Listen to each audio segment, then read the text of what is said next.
Bismillahirrahmanirrahim. Assalamualaikum warahmatullahi wabarakatuh.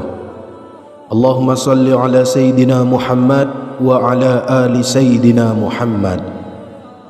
Sahabat beriman yang dirahmati Allah, alhamdulillahi rabbil alamin.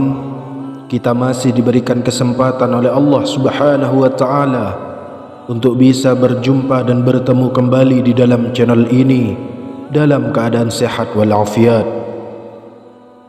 Al-Fakir doakan mudah-mudahan saudaraku semuanya selalu diberikan kesehatan, dilapangkan rezekinya, diampuni dosa-dosanya, dan dipanjangkan umurnya.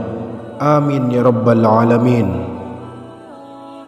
Sahabat beriman yang dirahmati Allah, Al-Fatihah merupakan ummul kitab atau surah yang mengawali semua isi dari Al-Quran. Al-Fatihah juga merupakan bagian penting dalam ibadah seperti solat. Kalau kita tahu dan paham dialog antara Allah subhanahu wa ta'ala dan orang yang membaca Al-Fatihah, tentu akan membuat orang semakin tinggi kadar imannya dan rasa tawakal akan muncul. Oleh karena itu, tidak sedikit ulama mengijazahkan surah ini karena selain mampu meningkatkan keyakinan, surah ini juga bisa menjadi wasilah dikabulkannya doa seseorang. Sahabat beriman yang dirahmati Allah, ijazah surah Al-Fatihah awal mula berasal dari Syekh Abdul Qadir Al-Jailani dan mengalir ke ulama, kiai, dan terakhir ke masyarakat banyak. Yang perlu diperhatikan dalam mengamalkan surah ini agar doa dan harapan cepat terkabul adalah memahami isi dialog dalam surah tersebut. Dalam sebuah hadis qudsi, Allah subhanahu wa ta'ala berfirman, "Aku membagi salat menjadi dua bagian, untuk aku dan untuk hambaku." Artinya 3 ayat di atas, Iyyaka na'budu wa iyyaka nasta'in, adalah hak Allah, dan 3 ayat ke bawahnya adalah urusan hambanya.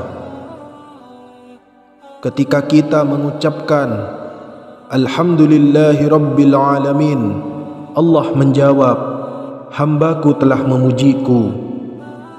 Ketika kita mengucapkan Ar-Rahmanir Rahim, Allah menjawab, "Hambaku telah mengagungkanku."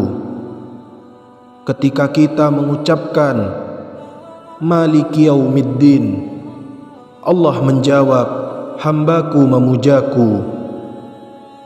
Ketika kita mengucapkan Iyyaka na'budu wa iyyaka nasta'in, Allah menjawab, "Inilah perjanjian antara aku dan hambaku." Disinilah kunci permohonan kita, karena pada titik ayat ini Allah subhanahu wa ta'ala memberi kita kesempatan untuk meminta, dan Allah akan menjawab atau mengabulkannya.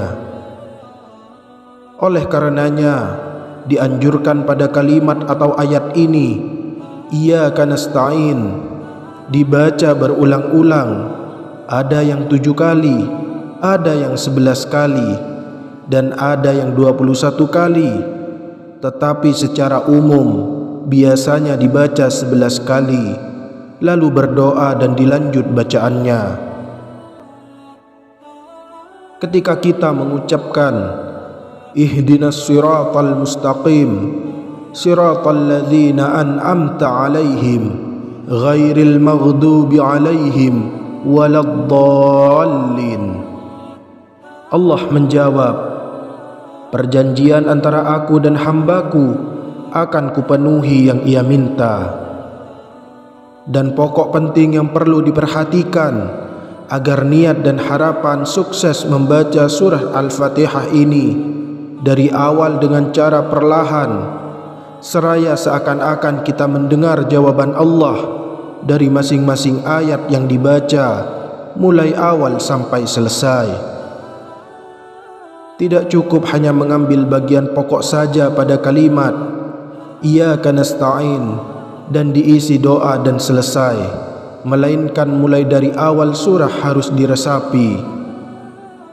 Sedangkan untuk mengamalkan surah ini, waktu yang bagus menurut para ulama pada waktu tengah malam, saat sepi dan sunyi, atau setelah solat tahajud.